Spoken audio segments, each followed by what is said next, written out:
Paix de Dieu sur vous, dans le précieux et glorieux nom de notre Seigneur Jésus-Christ.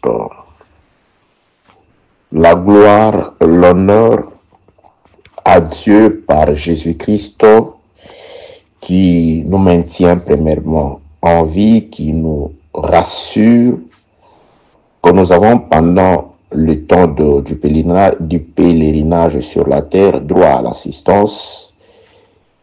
Et le bonus, c'est que après cette vie, il nous rassure une vie de paix, de tranquillité, une vie sans fin, c'est-à-dire une vie éternelle avec lui. Très chers compatriotes, je remercie également Dieu pour avoir permis que nous soyons ces vases à travers lequel il s'adresse à la multitude, à vous, faisant connaître sa volonté. Certes, un thème nous avait été proposé par l'administration du forum, mais en réalité, nous parlons de Dieu, de Jésus-Christ. Les thèmes, certes, moi je trouve que c'est juste une porte à travers laquelle nous entrons pour explorer les bontés de Dieu, le grâce infini de Dieu, les faveurs merveilleuses de notre Dieu. Oui, ça c'est ce qu'on appelle le thème. Je suis en train de pouvoir chercher dans les Écritures ici les textes qui nous servent de texte de base. Je suis dans le livre de la Genèse, chapitre 2, et je commence la lecture au 7e verset. Genèse 2, 7, 8. L'Éternel Dieu forma l'homme de la poussière de la terre, il le souffla dans ses narines un souffle de vie, et l'homme devint un être vivant. Puis l'Éternel Dieu planta un jardin en Éden du côté de l'Orient. Il y mit l'homme qu'il avait créé. Le thème, c'est l'homme. Et parlant de ce thème complexe et vaste, nous sommes partis de ces passages des Écritures de Genèse 2, 7 à 8 pour parler de l'homme que Dieu a réalisé en le formant. Il a formé un homme, il a mis de son souffle en lui, il a changé l'état de ce dernier qui n'était que poussière avant et il est devenu un être vivant. Ensuite, Dieu l'a fait voyager vers une partie de sa demeure. Ça, c'est un détail très important que je n'aurai certainement pas le temps de développer ici, car Adam n'a habité qu'une partie de la demeure de Dieu. Adam n'a pas eu le temps d'explorer l'Éden. L'Éden, le lieu de délices, Dieu a construit un palais, entre parenthèses, un jardin à l'Orient, c'est-à-dire Adam a habité l'Orient de l'Éden. C'est très important. Il y a une différence entre Éden et les jardins où a habité Adam. Les jardins s'est trouvé à Éden, mais dans une extrémité, dans une partie. Si les Écritures parlent de l'Orient, c'est qu'il existe l'Occident, il existe le septentrion, il existe le Midi, c'est-à-dire le Nord et le Sud. Ça existe, ce n'est pas en vain, il y a beaucoup d'explications sur ça. Parce que Adam n'a pas commencé à exister dans les jardins. Adam, le vrai Adam, il est parti de quelque part. Adam, c'est le souffle qui est sorti de Dieu pour entrer dans la terre. C'est ce que nous allons voir aujourd'hui, si telle est aussi la volonté du Seigneur. Dieu souffla et Adam devint un être vivant. C'est le souffle qui vient rendre à Adam la nature de l'être vivant. C'est la vie. Adam, c'est la vie qui est partie de Dieu. C'est pourquoi le vrai retour d'Adam, suivez-moi très bien, bien-aimé, ça se fera en 2 étapes. Adam était dans la poussière. C'est ce que nous avons vu dans les audios précédents. Ça, c'est l'homme partie 5. Dans les 4 premières parties, nous avons vu ces choses. Dieu est sorti de l'Éden dans son habitation. Il est allé dans la terre, hors d'Éden. C'est là que Dieu est allé chercher Adam. Il est allé travailler là-bas. Dieu a travaillé. Et quand il a travaillé, il a formé un homme. Comment a-t-il formé un homme? Dieu a fait un mélange. Adam est un mélange entre la poussière et le souffle de Dieu. Retenez très bien. On aura des preuves dans les Écritures. Que la paix de notre Seigneur soit avec vous au nom de Jésus-Christ. Très chers compatriotes, j'étais en train de dire ceci. Nous sommes toujours dans le thème l'homme. Nous parlons de l'homme dans ses différents aspects. Selon la pensée du Seigneur, dans la révélation, dans la prophétie, par rapport au mouvement de l'homme, par rapport au voyage de l'homme, par rapport au va-et-vient de l'homme. Il a été dans la poussière, Dieu est allé le chercher dans la poussière, Dieu a travaillé. Oui, Job le dit, je crois, c'est dans le livre de Job, laissez-moi chercher Job chapitre 33, il dit quelque chose de pareil. Il parle de comment Dieu, là il parle de l'esprit, je crois que c'est Job 33, si je ne m'abuse pas, attendez, Job chapitre, je cherche pas 33, oui, le verset, le verset 4, Job chapitre 33, le verset 4, l'esprit de Dieu, là c'est l'homme, Adam qui parle, par la bouche de Job, par la bouche de Eliou. L'esprit de Dieu m'a créé. Donc là, c'est l'homme qui parle. L'esprit de Dieu m'a créé. Et le souffle du Tout-Puissant m'anime. Donc si l'homme est devenu un être vivant, c'est-à-dire il a reçu de l'animation, c'est-à-dire animé par rapport au mouvement. C'est pourquoi le frère Paul dit, en lui, nous avons la vie, l'être et le mouvement. En Jésus-Christ, nous avons la vie, l'être et le mouvement. C'est pourquoi le Eliou, ici, Job chapitre 33, parle de l'Esprit de Dieu m'a créé. L'Esprit de Dieu, Dieu est esprit. Donc, Dieu a créé l'homme et son souffle a animé. Donc, quand il est allé travailler, Dieu a joint des choses. Il a uni la poussière dans son travail, il a formé, il a utilisé la poussière et il a animé. La poussière est devenue un être vivant par le souffle. Je sais pourquoi je dis ça. Que la paix de notre Seigneur soit avec vous au nom de Jésus-Christ. La poussière est venue de la terre, le souffle est venu d'en haut. Ça, c'est le mariage. Et ce mariage, nous l'avons vu en Jésus-Christ. Jésus-Christ était un vase dans lequel l'Esprit du Seigneur s'est trouvé. Jean-Baptiste définit Jésus comme quelqu'un qui était différent de lui, des prophètes ainsi que de tous les restes des hommes, parce que Jésus a reçu de Dieu un esprit sans mesure. Le frère Paul dit, à lui habite corporellement toute la plénitude de la divinité. Donc Jésus, c'est pourquoi les Écritures, 1 Corinthiens chapitre 15, l'appellent aussi Adam. Vous voyez, Adam, c'est un mélange du travail de Dieu sur la poussière. Le vrai potier, il fait un vase de la poussière et il va... Très chers compatriotes, nous sommes toujours dans l'explication. Vous voyez, Genèse chapitre 2, versets 7 et 8, c'est toutes les Écritures. La formation de l'homme, comment Dieu fait exister cet Adam-là, comment il le crée. Job 33, verset 4, Eliou explique, l'Esprit de Dieu m'a créé et son souffle, le souffle du Tout-Puissant m'anime. Le souffle anime. Donc, l'homme retenez, c'est une addition entre la poussière de la terre, c'est quelque chose qui est terrestre, et quelque chose qui est spirituel, qui est d'en haut.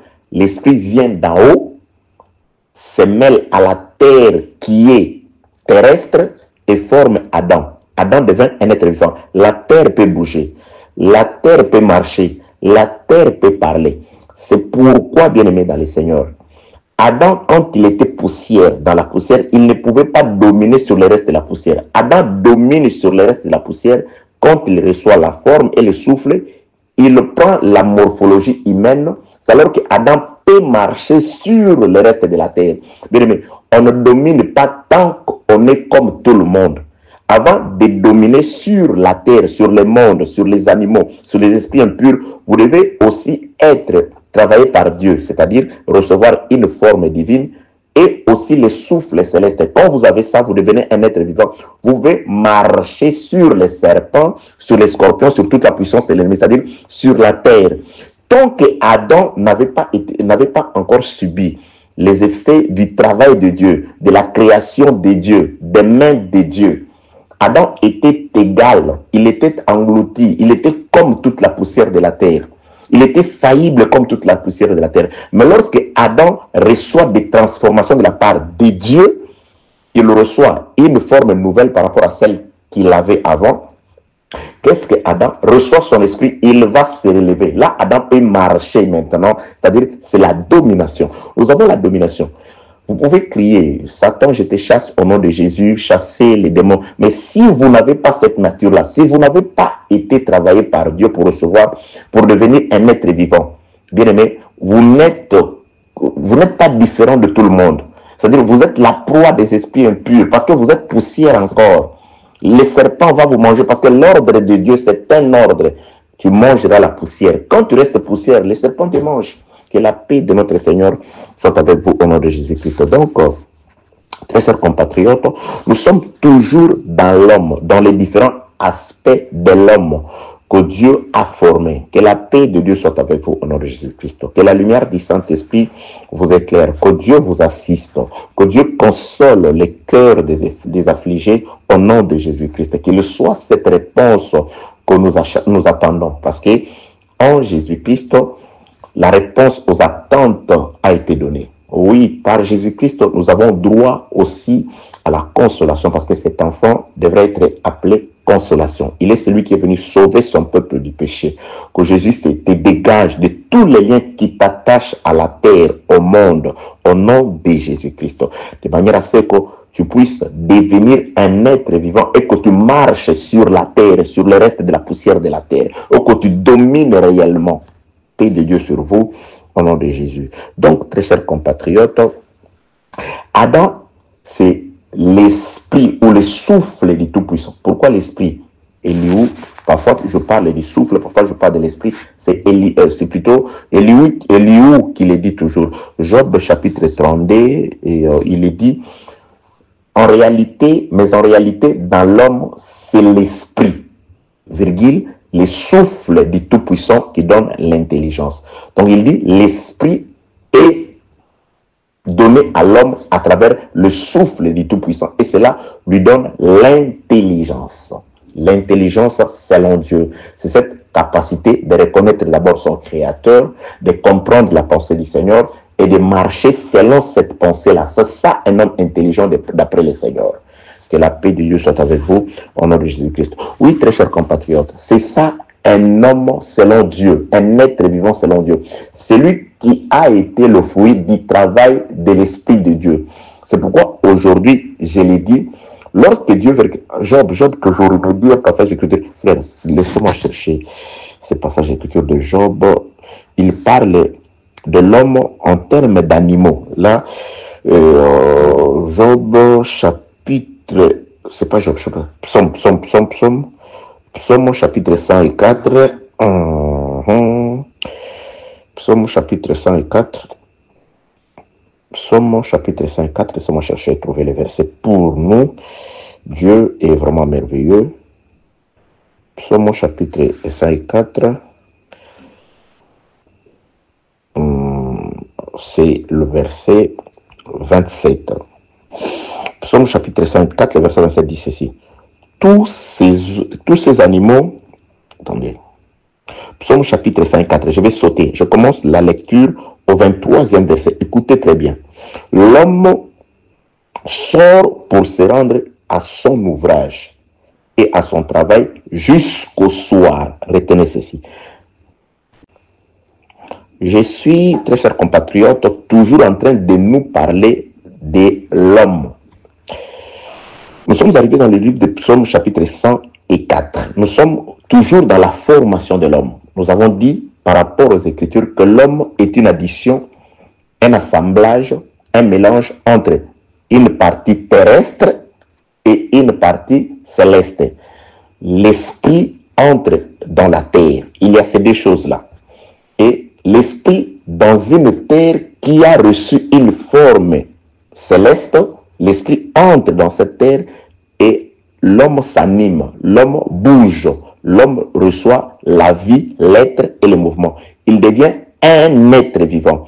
Et là, il peut marcher sur la poussière et Dieu dira, comme tu es devenu un être vivant, ta place n'est pas ici. Dieu le fait déplacer, il quitte là où il était pour voyager. Dieu le fait doter, c'est-à-dire le fait de devenir un être vivant, ça lui dote des ailes, il peut s'envoler. Dieu le conduit.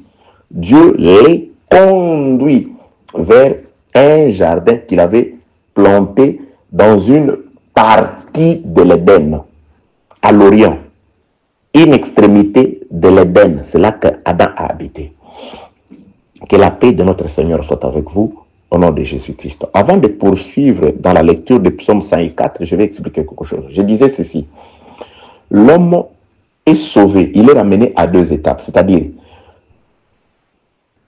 il était dans la poussière, Dieu l'a créé, formé, Dieu le conduit au jardin, il pêche, Dieu le ramène dans la poussière où il était, et Dieu sort de nouveau par Jésus-Christ pour aller chercher l'homme. C'est ce que les Écritures disent ici.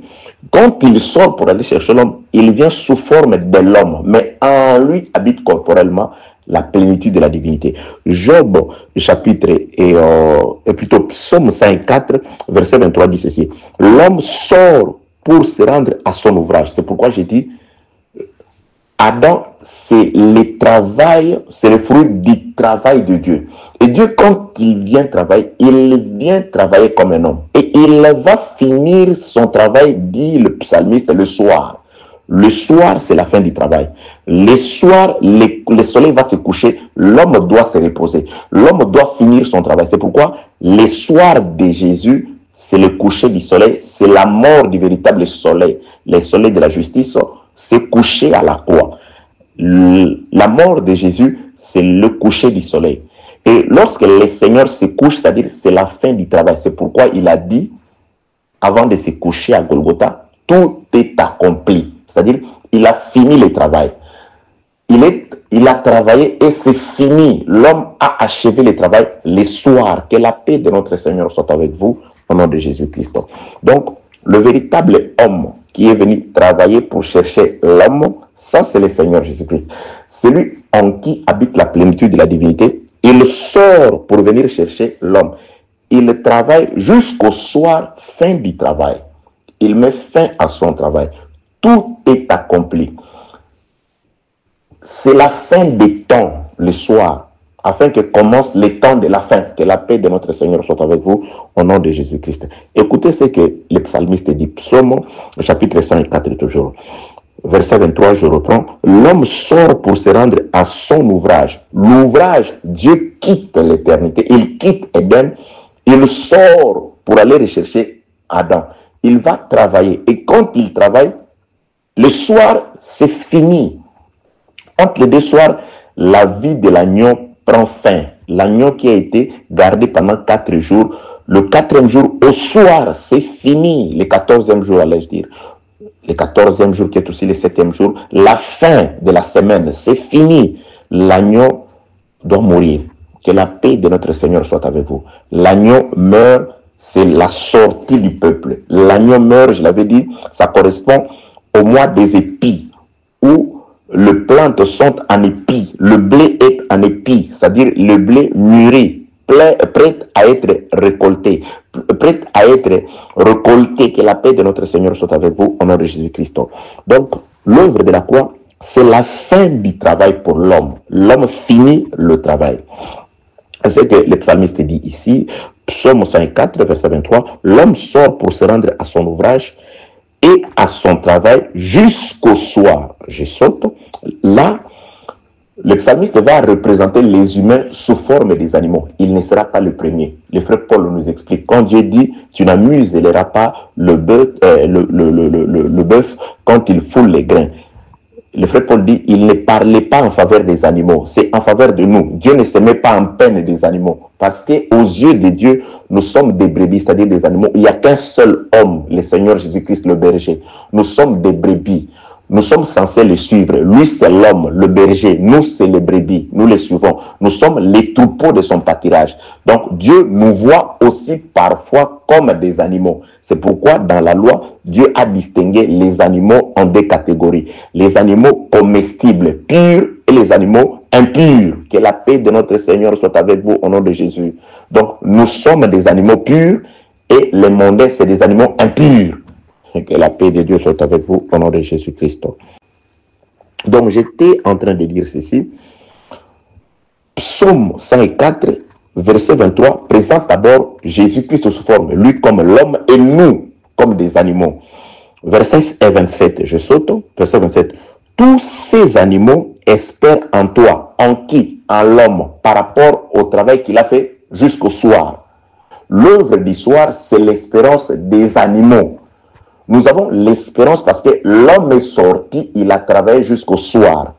Adam, la poussière, peut avoir de l'espérance. Pourquoi? Parce que Dieu est sorti de l'Éden, il est allé dans la poussière. Cela accorde de l'espérance. Aujourd'hui, nous avons l'espérance parce que Dieu est arrivé, bien-aimé. Lorsque Dieu n'était pas encore arrivé et qu'il n'avait pas pris la forme humaine, bien-aimé, nous étions sans espérance. Nous étions complètement perdus. Mais quand il est venu comme l'un de nous, comme un proche parent, comme les proches parents, les prochains de l'homme, c'est alors qu'aujourd'hui, nous avons l'espérance. Il est venu, c'est ce que Job dit quelque part. J'aurai de l'espérance si quelqu'un de mort peut revenir à la vie.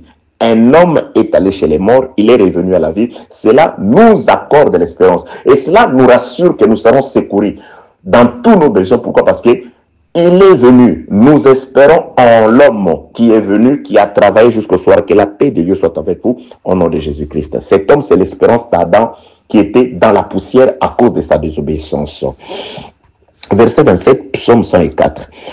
Tous ces animaux espèrent en toi pour que tu leur donnes la nourriture en son temps. Eh, Seigneur.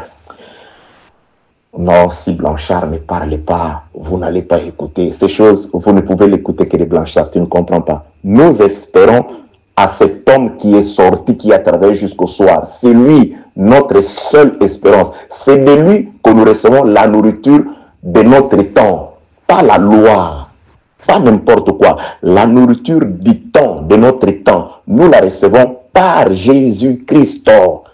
L'enseignement de Jésus, selon qu'il est écrit, Éphésiens chapitre 2, verset 20, nous sommes assis, fondés sur l'enseignement des apôtres et des prophètes, lui, Jésus, comme la pierre de l'angle, la pierre angulaire. Ça, c'est l'enseignement en son temps.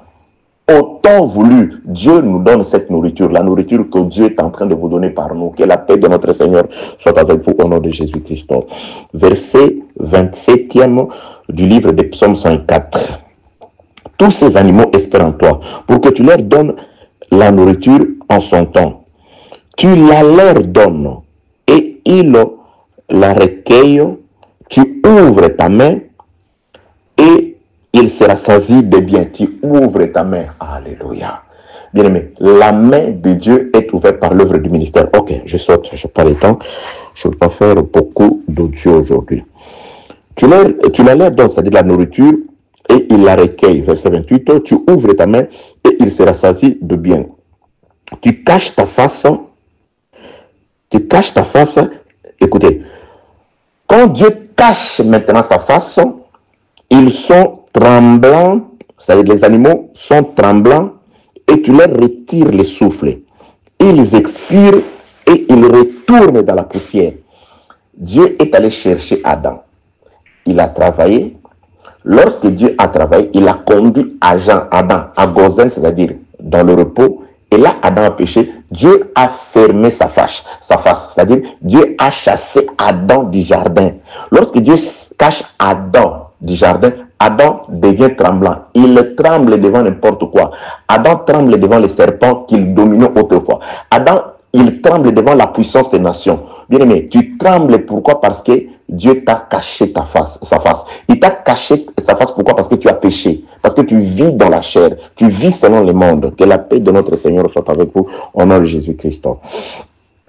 Verset 29. Tu caches ta face, ils sont tremblants. Tu leur retires le souffle. Vous voyez? Donc, Dieu va retirer la vie à Adam. Oh, bon, ça va retourner la poussière. Retourne la poussière. Retourne là-bas la poussière. Tu deviens immortel. La mort va dominer sur toi. Le serpent va te manger. Toi, tu deviens la poussière.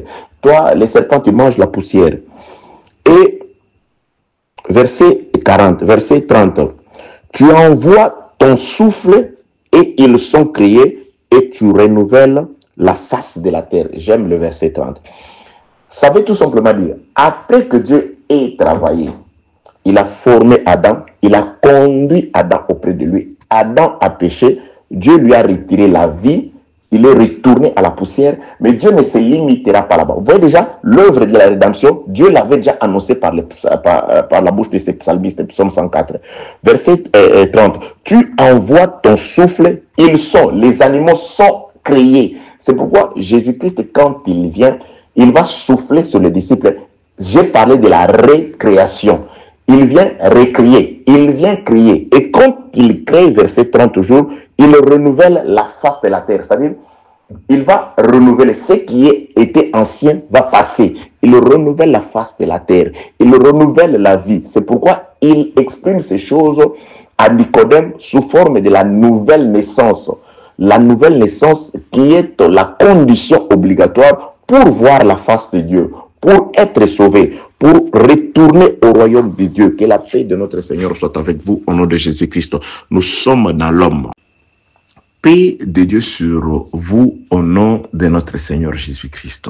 Très chers compatriotes, nous sommes toujours dans l'homme, dans ses différentes façades, les différents aspects de l'explication possible sur l'homme.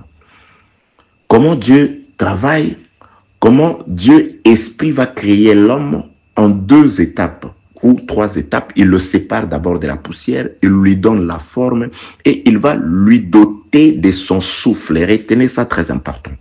Donc l'homme égale la poussière de la terre plus le souffle du Tout-Puissant. Ça, c'est une définition que nous pouvons, définition classique que nous pouvons donner sur l'homme. Qu'est-ce que l'homme, d'après Dieu? De par la formation, Dieu a joint les forts aux faibles, l'éternel au éphémère, c'est-à-dire l'esprit de Dieu qui est éternel, le souffle du Tout-Puissant qui est éternel, qui ne meurt pas à la terre mortelle. C'est pourquoi les Juifs pouvaient s'exclamer du fait que Jésus qui s'est réclamé Christ dise que je vais mourir. Ils se sont dit, mais finalement, nous avons appris que le Christ ne meurt pas. Le Christ reste éternel. Sauf qu'ils ne comprenaient pas ces mystères. Le Christ, c'est l'Esprit éternel qui leur parlait, qui était dans le corps qui allait partir appelé Jésus-Christ. Car la mort de Jésus, c'est ce qui a été dit, alléluia, dans les livres de Nombre. Le prix du rachat. Le prix du rachat était de un demi-cycle. Pas le cycle en entier, un demi-cycle. C'est-à-dire, on va prendre un cycle, la moitié du cycle. C'est ce que disent les Écritures. C'est ce qu'on payait pour racheter son âme. C'est ce qu'on payait dans les décomptages. Quand on faisait les comptages du peuple, chacun devait payer la moitié du cycle. Pas un cycle. Ça parlait de Jésus-Christ qui devait payer une moitié. Car la mort de Jésus, c'est la destruction d'une moitié. C'est un cycle du sanctuaire qui n'est pas mort, qui n'a pas été payé dans la totalité, mais une moitié seulement. Il a payé les prix quant à la chair, mais l'esprit éternel ne meurt pas. Que Dieu vous bénisse. Oui, toutes ces choses sont importantes. Oui, bien aimé. Oui, Dieu est merveilleux. On lui a montré une pièce de monnaie. Devrons-nous payer l'impôt, les tribus à César, oui ou non? Il dit, l'effigie sur la pièce là, l'effigie de qui? Ou de César. Mais rendez à César. Mais si cet Israélite, ces hommes-là, avaient présenté à Jésus les cycles du sanctuaire, parce qu'en Israël, il y avait les cycles du sanctuaire et les cycles du roi. Ils ont présenté les cycles du roi. S'ils avaient présenté un cycle du sanctuaire, Jésus-Christ allait dire, ces cycles-là, ça n'a pas l'effigie de César. Vous ne le remettez pas à César. Jésus-Christ disait par rapport à ce qu'ils avaient, par rapport à ce que toi tu as. C'est quoi les cycles que tu as? Les cycles qui portent l'effigie de qui ça?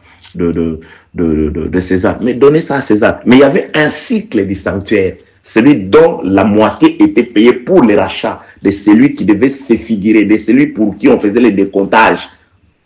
Ça, ce cycle doit rentrer au sanctuaire. Les cycles du sanctuaire rentrent au sanctuaire. Ce qui est à l'éternel rentre à l'éternel. Ce qui est à César rentre à César. C'est-à-dire, la mort, il y a la séparation. Il y a ce qui est à César, c'est-à-dire la chair, la terre va retourner à la terre. Ce qui est à Dieu, les cycles du sanctuaire, la partie spirituelle doit retourner à Dieu. Oui, les Écritures confirment ce que je suis en train de dire, très chers compatriotes. Il y a ça, bien aimé dans les Seigneurs. Oui. Je suis dans le livre de l'Ecclésiaste, chapitre 12, le verset 7. Je disais tantôt, Adam est bipartite, c'est-à-dire, il est l'Esprit de Dieu dans la poussière, dans un vase de terre. J'avais donné les passages d'écriture de 2 Corinthiens chapitre 5, du premier au deuxième verset, où le frère Paul confirme ce que je suis en train de dire. Nous aussi, nous portons des trésors, mais dans des vases de terre. Si la demeure terrestre, ces vases de terre dans lesquels nous nous trouvons, est détruit, nous allons, notre esprit, c'est-à-dire nous allons revêtir notre demeure céleste. Oui, très chers compatriotes, que la paix du Seigneur soit avec vous au nom de Jésus-Christ. Ecclésiaste chapitre 12, le verset 7. Laissez-moi poster d'abord celui-ci. Ecclésiaste chapitre 12, le verset 7. Avant que la poussière, suivez très bien, avant que la poussière ne retourne à la terre, c'est-à-dire la pièce qui a l'effigie de César retourne chez César.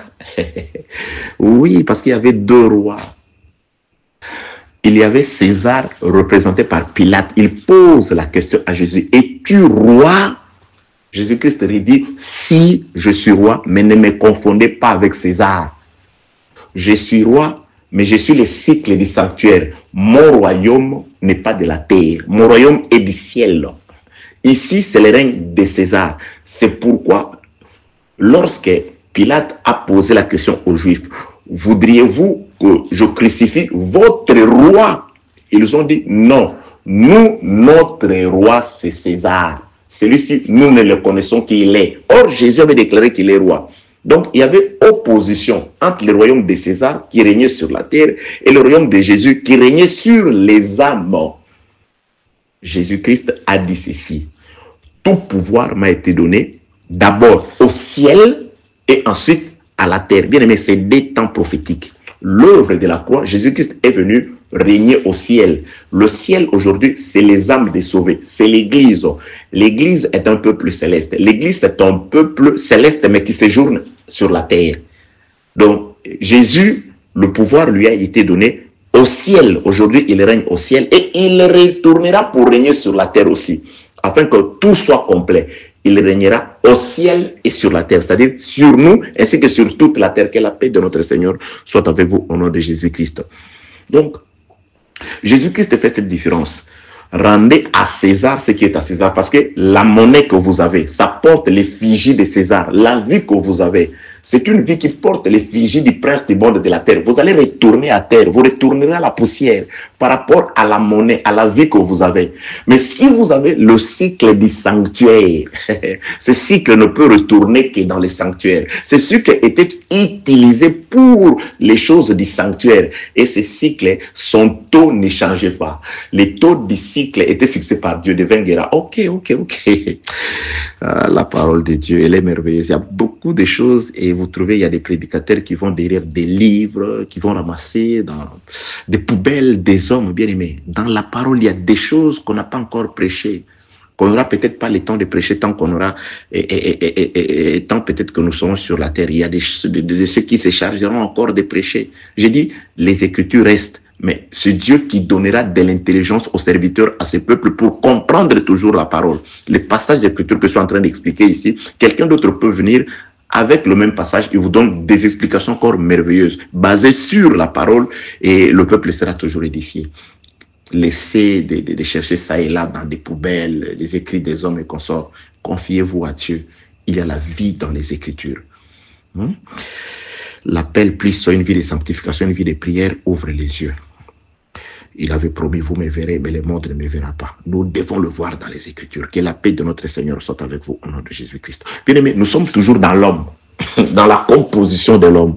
L'homme égale poussière de la terre, c'est-à-dire Israël a aussi le cycle du roi.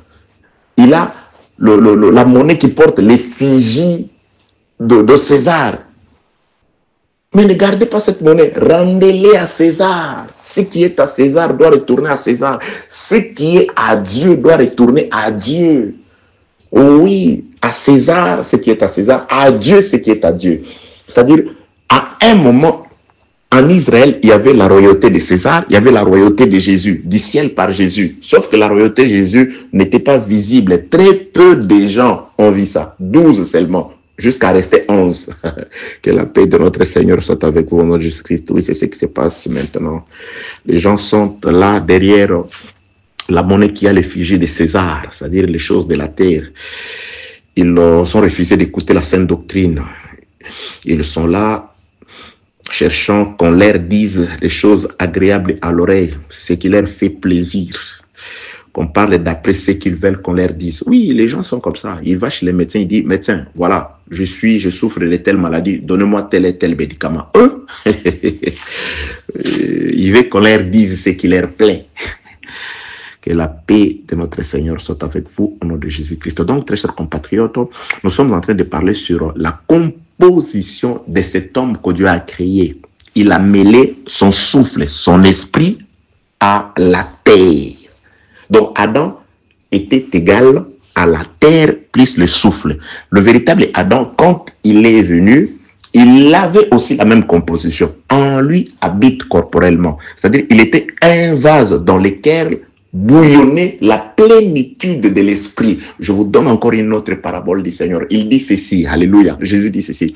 On ne met pas de vin nouveau dans des vases, dans de vieilles outres. C'est-à-dire, quand vous prenez une vieille outre, vous la remplissez du vin nouveau, Jésus dit le résultat, l'outre va éclater et on va perdre le vin. C'est-à-dire, le vin va se répandre à terre. Il parlait de lui. Parce que l'esprit nouveau, la plénitude de l'esprit a habité une vieille outre. C'est pourquoi les résultats, à la croix, cette outre a éclaté. L'outre a éclaté. Voilà pourquoi nous, la terre, avons bénéficié maintenant du vin nouveau. Nous avons le vin nouveau parce que le vin a été mis dans une vieille outre. Jésus a dit, ça fait éclater l'outre. Voilà pourquoi aujourd'hui, nous avons bénéficié, nous avons le vin nouveau aujourd'hui. Nous avons bu le vin nouveau, nous buvons le vin nouveau. Alléluia, il est merveilleux. Dans la nature comme ça, une vieille outre, s'il est en état, vous mettez du vin nouveau, ça n'éclate pas. Mais Jésus-Christ parlait un langage du ciel pour un peuple céleste. Que Dieu vous bénisse au nom de Jésus-Christ. Faisons un dernier audio. Que la paix de notre Seigneur soit avec vous au nom de Jésus-Christ. Ecclésiaste chapitre 12, le verset 7. Avant que la poussière retourne à la terre, la poussière retournera à la terre. La monnaie qui a l'effigie de César retournera chez César. On va remettre ça à César. La poussière retournera à terre. La royauté de César passera. Alléluia. Le plaisir de ce monde, le pouvoir de ce monde, les élévations de ce monde passeront, toutes ces choses-là. La gloire de ce monde passe, disent les Écritures. La monnaie de César retournera à César. Mais le cycle du sanctuaire retournera vivre éternellement dans le sanctuaire. Que la paix de notre Seigneur soit avec vous au nom de Jésus-Christ. Donc, Ecclésiaste chapitre 12, le verset 7. Avant que la poussière retourne à la terre, comme elle y était. Donc, quand Dieu est sorti, il a trouvé la poussière à la terre. Il met un temps où cette poussière-là doit retourner à la terre. La vie de la poussière n'est pas éternelle. Bien aimé, la gloire de ce monde, tu te glorifies à cause de l'argent, de la connaissance, de la multitude de fidèles dans ton église, des avoirs, voitures, habits, connaissances, études. C'est une gloire éphémère, disent les Écritures, comme une fleur, dit le frère Pierre. Le soleil frappera et ça finira par faner, ça va tomber. Que la paix de notre Seigneur soit avec vous au nom de Jésus-Christ. Ecclésiaste chapitre 12, verset 7. Avant que la poussière retourne à la terre comme il y était et que l'esprit retourne à Dieu qui l'a donné. Vous voyez ici, Ecclésiaste parlait déjà de la circoncision. Ne vous en faites pas, je vais expliquer. Il parlait déjà de cette séparation, de cette scission, qu'il viendra un temps où Dieu décomposera la composition qu'il avait faite lui-même. Il a composé, il a unifié la terre à l'esprit. C'est pourquoi aujourd'hui, je le répète, on n'a pas besoin d'un visage de Jésus. Ça, c'était un visage de la poussière, un visage momentané. Aujourd'hui, l'esprit est retourné à celui qui l'avait donné. Je m'en vais au Père. Le Seigneur, aujourd'hui, il est esprit. Si vous ne l'avez connu que par ses vêtements, c'est comme Joseph. Quand il est en prison, il a le vêtement des prisonniers. Il a la chevelure comme un prisonnier. Il est comme ça. Si vous n'avez la connaissance de Joseph que par rapport à comment il était en prison, parce qu'en prison aussi Joseph travaillait et il expliquait aussi les songes avant son élévation. C'est aussi Jésus sur la terre. Il a donné des explications. Il a travaillé, mais sous l'ordre d'un chef de la prison. C'est-à-dire Jésus dans la chair, il était un prophète sous Moïse. Et oui, il a travaillé un prophète de la loi. Il a des cheveux, il a des vêtements de prisonniers, c'est-à-dire il a marché comme tous les prisonniers, comme nous tous en prison, cheveux, barbe, désordre. Il était comme l'un de nous. C'est pourquoi d'aucuns jusqu'à ce jour ne croient pas qu'il est Dieu. C'était son séjour en prison. Mais lorsqu'il doit monter maintenant pour sauver l'Égypte, pour donner l'explication qui va sauver l'Égypte, qui va différencier l'Égypte de toutes les nations de la terre, de manière à ce que toutes les nations de la terre pour vivre puissent venir en Égypte parce qu'il y avait Joseph là-bas. C'est Joseph-là qui se présente devant Pharaon. Il est différent parce que il a la tête rasée. Il a le vêtement chargé. C'est-à-dire, ne vous fiez pas aux vêtements et à la chevelure. C'est-à-dire, vous nous dessinez un Jésus comme il avait marché. Non! Ça, c'était le Jésus de la prison. C'est le Joseph de la prison. Avec beaucoup de cheveux comme tous les prisonniers, avec des vêtements uniformes comme tous les prisonniers. Mais quand il va apparaître devant Pharaon pour donner la parole qui va sauver l'Égypte, là, il est tout autre. C'est-à-dire, on ne le reconnaît que quand il ouvre la bouche. En prison, il avait expliqué les énigmes et quand il va devant Pharaon, il fait la même chose. C'est-à-dire, Jésus, on ne le reconnaît plus par l'apparence.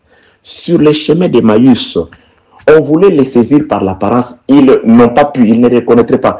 Mais quand il a fait ce qu'il avait fait avant de partir, il a rompu le pain, leurs yeux se sont ouverts. On les reconnaissait quand il parlait. Les Écritures, Marc le dit, il leur apparaît sous une autre forme. C'est-à-dire, après sa résurrection, Jésus-Christ prenait différentes formes. Il n'avait plus cette forme-là d'avant. Joseph n'interprète pas, ne règne pas avec la stature, avec le profil, avec l'apparence de Joseph prisonnier. Non, il est rasé, il a les vêtements changés, mais il est le même à cause du verbe. La sagesse qui sort de sa bouche est la même. Alléluia. Dieu est la sagesse. Dieu est la parole. Laissez-moi seulement finir, très chers compatriotes. J'avais parlé du dernier Dieu, mais je vais vraiment finir ici. Ecclésiaste chapitre 12, le verset 7. Avant que la poussière retourne à terre comme il y était, et que l'esprit retourne à Dieu qui l'a donné. J'ai parlé de la circoncision d'Adam. Jésus vient nous trouver dans la poussière. Il va faire ce que Job dit. Job 33. Il va créer par l'esprit du ministère. Il crée, il enseigne, il met le souffle. Nous devenons un être vivant. Maintenant, lui s'en va, il nous laisse à Gozen. Il va nous laisser à Gozen. Nous sommes sur la terre, mais dans un lieu sûr. L'Église est un lieu sur la terre, un lieu sûr. Je donne encore l'exemple pour typifier cela. L'Église est sur la terre, mais dans un lieu sûr.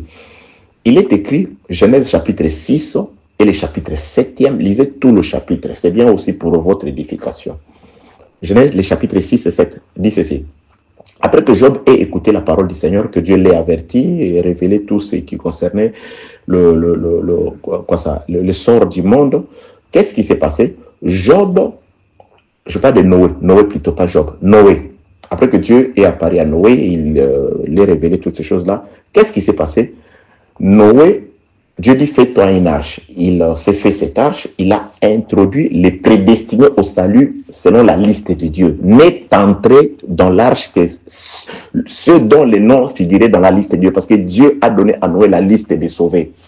Oui, les sauvés de la liste de Dieu sont entrés. Les Écritures rapportent, l'arche est restée 7 jours sur la terre sans qu'il ne pleuve. Ce n'était pas aussitôt qu'ils sont entrés que la pluie a commencé à s'abattre sur la terre. Non, ils sont restés 7 jours enfermés dans l'arche, mais sur la terre. Vous voyez? Ils étaient dans une espèce de Gozen, dans une espèce de zone tampon sur la terre. L'Église, nous sommes une zone tampon sur la terre. C'est pourquoi celui qui est de l'Église, qui est en Christ, bien aimé, l'ange de l'Éternel est en train de camper, c'est-à-dire la ceinture de sécurité, la clôture, véritable clôture de Gozen, de Jérusalem céleste sur la terre, c'est l'ange de l'Éternel, c'est la parole. Israël, Moïse avait prophétisé Deutéronome chapitre 33, il est en sécurité dans sa demeure.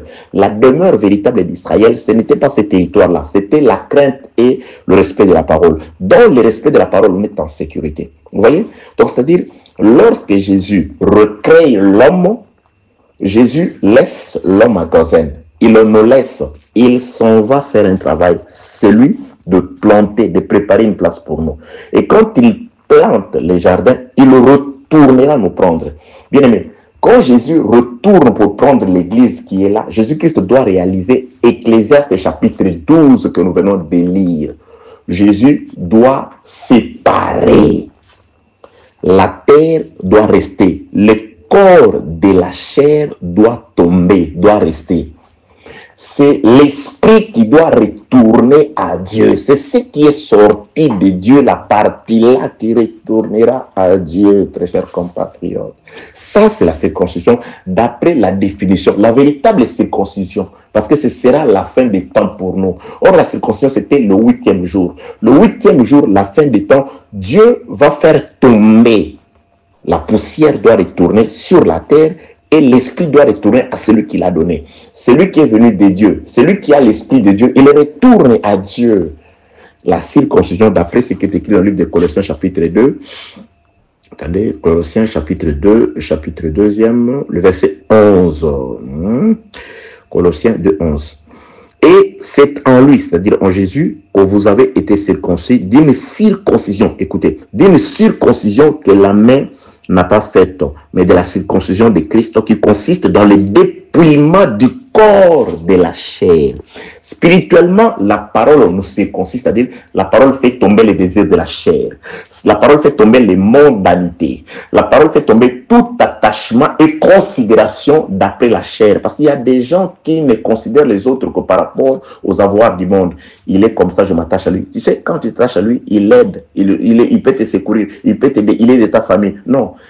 La circoncision de l'enseignement par la pierre, comme avec Israël, quand ils sont entrés à Canaan, par la pierre, Josué leur a circoncis, le Saint-Esprit, Josué leur a circoncis. La pierre nous fait dépouiller de tout ce que nous avons au désert. Nous avions les comportements du désert, le comportement du monde, le comportement de la terre. Ça, c'est de manière spirituelle. L'enlèvement, c'est aussi une circoncision qui va constituer au vrai dépouillement du corps de la chair. Le frère Paul dit, ce corps mortel revêtira, va être transformé, changé, revêtira l'immortalité. C'est-à-dire, la prépuce doit tomber, la chair doit tomber. Et c'est là que Adam va retourner, va aller au jardin. Que la paix de notre Seigneur soit avec vous au nom de Jésus. Donc, le retour à l'éternité, c'est aussi, ou auprès de Dieu, c'est aussi l'accomplissement de Ecclésiaste chapitre 12. La poussière doit retourner à la terre et l'esprit, le souffle, va retourner à celui qui l'avait donné. Et descendu du ciel, montera au ciel. Les fils qui étaient auprès de Dieu vont retourner auprès de Dieu. Ce que Dieu a connu avant le temps, ils retourneront auprès de leur Père. Que Dieu vous bénisse au nom de Jésus-Christ.